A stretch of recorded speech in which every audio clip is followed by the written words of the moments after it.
जहाँ भी चौराहे हैं, कोई मार्केट है, राजगुरु मार्केट है, पीएलए मार्केट है, तो यहाँ पे हम अक्सर देखते हैं कि बहुत सारे बच्चे ऐसे होते हैं जो भीख मांगते हैं। बहुत बार हमारे पास फ़ोन आते हैं डायरेक्ट भी, और हम लोग जाते हैं, उनसे बातचीत करते हैं।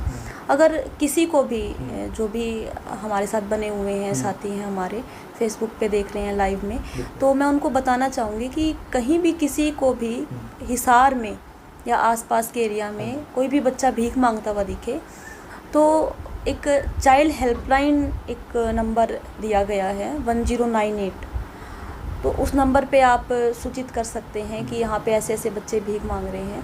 या हमारे खुद का जो संस्था का नंबर है 8222070077, इस पे भी आप बच्चे की लोकेशन कि कहाँ बच्चा भीख मांग रहा है, उसकी फ़ोटो या कोई वीडियो आप हमें दे सकते हैं, ताकि हम जाके उनसे मिल सकें और उस बच्चे की काउंसलिंग कर सके, उनको मोटिवेट कर सके, उनके पेरेंट्स को हम लोग समझा सकें। तो इस तरीके से आप हमें बता सकते हैं। नमस्कार, मैं चिराग शर्मा। अगर बात करूं, सभी लोगों ने ऐसे बच्चों को देखा होगा जो चौक चौराहों पर, मार्केटों में भीख मांगते आपको मिल जाएंगे, ऊपर वाले के नाम पे दे, या दर्जनों ऐसी उनकी परिभाषाएं हैं। सो फिलहाल एक ऐसी संस्था दिखा दे अच्छी तरह बिजली भाई, भीख नहीं किताब दो, जो ऐसे बच्चों को ढूंढती है, उन्हें पकड़ते हैं, समझाते हैं। अगर उनके माँ बाप हैं, उनके माँ बाप से वार्तालाप करते हैं और बताते हैं कि जो आप इस समय इन बच्चों से करवा रहे हैं, जो कच्ची मिट्टी है, जिस प्रकार ढालेंगे वो वैसे ही बनेगी। सो कृपया कर उनसे भीख ना मंगाएं, उन्हें पढ़ाई का महत्व बताएं। सो उसी के चलते वो दर्जनों सवाल है, लोगों के भी सवाल थे कहीं ना कहीं, देखते सभी हैं, मदद कैसे करें जी हमें पता नहीं। उसी कड़ी में आज इस संस्था की जो संस्थालक है अन्नू चीनिया जी, उनसे वार्तालाप करता हूँ और जानने की कोशिश करता हूँ अगर कोई व्यक्ति संपर्क करना चाहता है तो क्या एनजीओज़ हैं, क्या नंबर है उनके, कैसे संपर्क कर सकते हैं। अगर कोई करता है, कई बार देखा जाता है अमूमन तौर पर कोई संपर्क करता है तो उसके फंसने के चांस ज़्यादा होते हैं। ऐसा लोगों के मन में एक डाउट है, भ्रम है, उस भ्रम को आज दूर करता हूँ और लेकर चलता हूँ आज भीख नहीं किताब दो के अंदर। और आज ये कसम खा ले, मन में प्रण ले लें, कोई बच्चा भीख मांगते मिले तो हम उसे भीख नहीं देंगे, अच्छी राय देंगे और ऐसी एनजीओ और संस्थाओं से संपर्क करेंगे ताकि वो बच्चे का भविष्य उज्जवल हो। आपकी बस एक फ़ोन कॉल, बिजली भाई 1 मिनट दिखा दीजिए, बस आपकी एक फ़ोन कॉल उस बच्चे का भविष्य उज्जवल और सुनहरा बना सकती है और समाज को एक अच्छा डॉक्टर, आईपीएस वकील और ना जाने दर्जनों ऐसे बच्चे जो सामने निकल कर आएंगे। सो कृपया कर वीडियो को शेयर करें, चलते अंदर। सो वार्तालाप आज एक ऐसी जगह पर, एक ऐसी संस्था के पास आया हूँ, भीख नहीं किताब दो, जिनका नारा ही बड़ा प्यारा है। सुनते ही एक अलग सा बॉडी में फील और एक अलग सा महसूस होता है अपने आप के अंदर ही, भीख नहीं किताब दो। हजारों दर्जनों बच्चे अगर बात करूँ, शहर भर की, हिसार शहर की अगर बात करूँ, हर चौक चौराहे या मार्केट के अंदर आपको भीख मांगते हुए छोटे छोटे बच्चे मिल ही जाएंगे। एनजीओज़ हैं, संस्थाएं बड़ी बड़ी चल रही है, पुलिस प्रशासन की बात करूं, वो भी अपना योगदान देते हैं इन चीज़ों को रोकने में। पर उसके बावजूद भी कुछ ऐसे माँ बाप हैं जो अपनी गरीबी का फ़ायदा उठ कह लीजिए या फिर मजबूरी कह लीजिए, जो अपने बच्चों को बेच देते हैं, जाओ बेटा भीख मांग कर आओ, मार्केटों में बताते हैं कि किस तरह मांगते हैं। सो उसी के चलते हुए एक संस्था में आना हुआ आज मेरा, भीख नहीं किताब दो। और जो यहाँ के संचालक हैं अन्नू चीनिया जी फ़िलहाल मेरे साथ मौजूद हैं, इनसे जानने की कोशिश करता हूँ अगर कोई बच्चा मिले तो कैसे संपर्क करें इनकी संस्था से, और जो एनजीओ चल रही है अगर बात करूँ उनसे कैसे टाई अप कर सकते हैं। नमस्कार जी। जी नमस्कार। मुझे बताइए, अगर बात करूँ कोई बच्चा मान लीजिए किसी को मिलता है, मुझे या किसी को भी, वो संपर्क कैसे कर सकते हैं एनजीओ के साथ, आपके साथ? जी, अगर हम देखते हैं कि जहाँ भी चौराहे हैं, कोई मार्केट है, राजगुरु मार्केट है, पीएलए मार्केट है, तो यहाँ पे हम अक्सर देखते हैं कि बहुत सारे बच्चे ऐसे होते हैं जो भीख मांगते हैं। बहुत बार हमारे पास फ़ोन आते हैं डायरेक्ट भी, और हम लोग जाते हैं, उनसे बातचीत करते हैं। अगर किसी को भी जो भी हमारे साथ बने हुए हैं, साथी हैं हमारे, फेसबुक पे देख रहे हैं लाइव में, तो मैं उनको बताना चाहूँगी कि कहीं भी किसी को भी हिसार में या आसपास के एरिया में कोई भी बच्चा भीख मांगता हुआ दिखे, तो एक चाइल्ड हेल्पलाइन एक नंबर दिया गया है 1098, तो उस नंबर पे आप सूचित कर सकते हैं कि यहाँ पे ऐसे ऐसे बच्चे भीख मांग रहे हैं।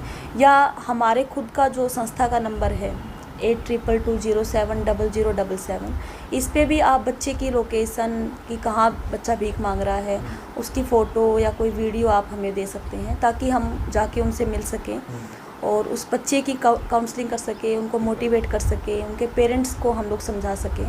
तो इस तरीके से आप हमें बता सकते हैं। और एक आपका एक मैसेज जो हमारे तक आता है, उस एक कॉल से ही क्या पता उस बच्चे का जीवन बदल जाए। और बहुत बार ऐसा हुआ भी है, हमारे पास जो बच्चे रह रहे हैं, अभी पढ़ रहे हैं, वो ऐसे ही हमारे पास किसी के माध्यम से आए हैं, किसी ने फ़ोन करके हमें बताया है, किसी ने व्हाट्सएप पे फ़ोटो या वीडियो भेज के हमें बताया कि ये बच्चा यहाँ भीख मांग रहा है। तो हमारी टीम द्वारा, चाइल्ड हेल्पलाइन की टीम द्वारा उनकी काउंसलिंग की गई, उनको मोटिवेट किया गया, और आज वो बच्चे भीख मांगना छोड़कर स्कूल में पढ़ाई कर रहे हैं। अनुज जी, अगर बात करूँ, आपने दर्जनों बच्चों का रेस्क्यू किया है, बच्चों को एक मार्गदर्शन दिखाया, रास्ता दिखाया है, लगभग किसी में कमी किसकी मानते हैं आप? माँ बाप की कुछ कमी होती है या नहीं होती? देखिए, दोनों तरफ है। एक हमारे समाज में ये धारणा बनी हुई है कि किसी को दान में या भीख में पैसे देना हम उसको पुण्य मानते हैं, कि हमने अगर किसी बच्चे को 5 रुपए दे दिए तो हमने पुण्य कमा लिया। तो ये तो हमारा समाज है जो इसको एक अलग धारणा से देखता है, वो भी जिम्मेवार है इसके लिए। और साथ में ये भी हम लोग मान सकते हैं कि जो बच्चों के अभिभावक हैं, उनके माता पिता जो हैं, वो सबसे बड़े जिम्मेवार हैं। वो ज़्यादा से ज़्यादा जो है बच्चे पैदा करते हैं इसी लालच में कि भाई हमारा अगर 2 बच्चे हैं, 4 बच्चे हैं, 6 बच्चे हैं, तो वो ज़्यादा पैसे मांग के लेके आएंगे। और लगभग जो आप सब देखते ही होंगे कि झुग्गियों में नशा करने वाले लोग ज़्यादा रहते हैं, तो वो अपने बच्चों को भीख मांगने, कबाड़ बीनने या दुकानों पे काम भी लगा देते हैं। तो इस तरीके से मैं ये कहना चाहूँगी कि हमारा समाज भी उतना ही जिम्मेवार है जितने उनके माता पिता हैं।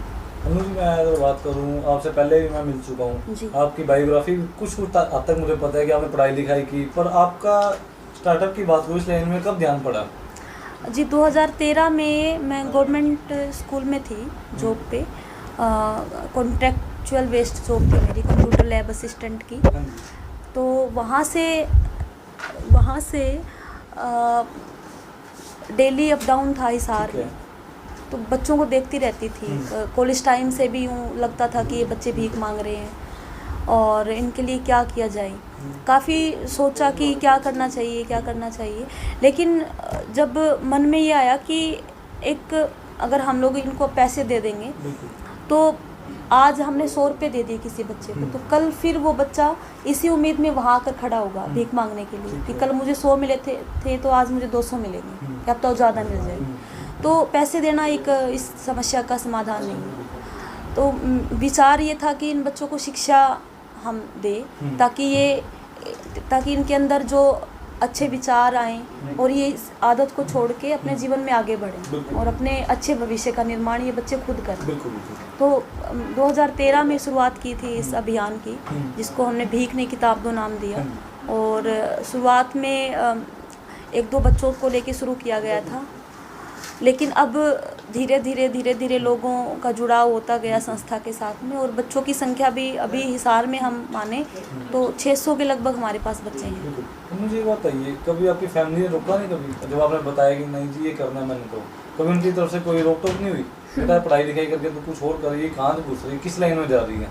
ये तो देखिए, हमारे समाज का जो एक ढांचा बना हुआ है, हम समाज से थोड़ा भी अलग चलते हैं तो घर वालों के साथ साथ समाज भी हमें यूँ रोकता है कि भाई ये अलग क्यों कर रही है।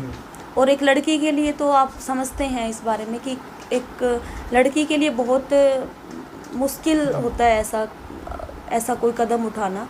तो घर वालों का ये था, शुरू में उनका काफ़ी उन्होंने बोला भी, समझाया भी, और लेकिन मन में था कि करना है तो घर वालों को कैसे न कैसे करके मनाया कि हम कुछ गलत नहीं कर रहे।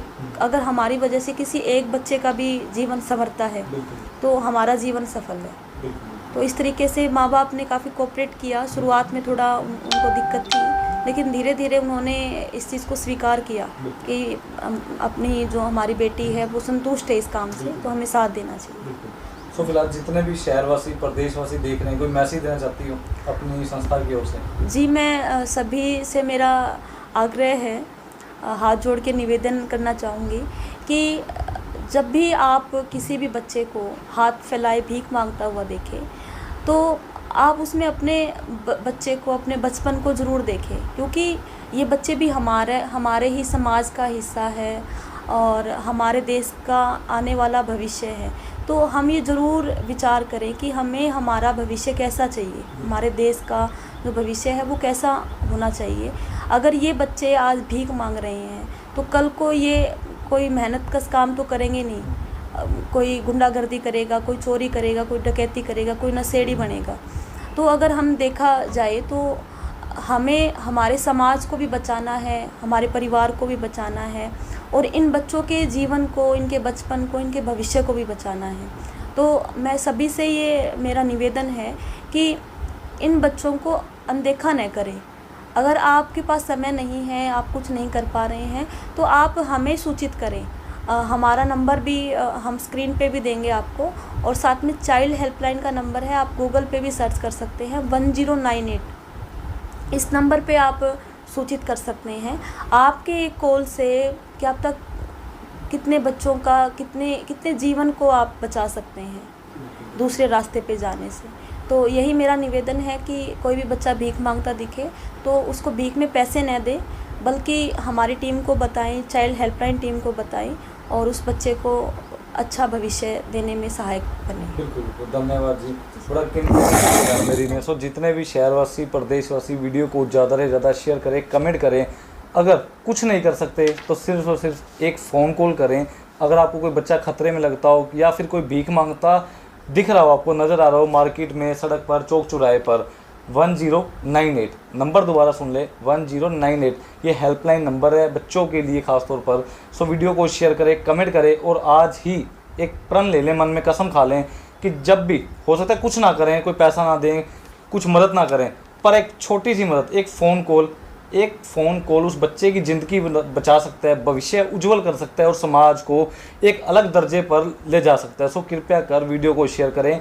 सेवा का मौका जब भी मिले तुरंत प्रभाव से एक कॉल जरूर करें।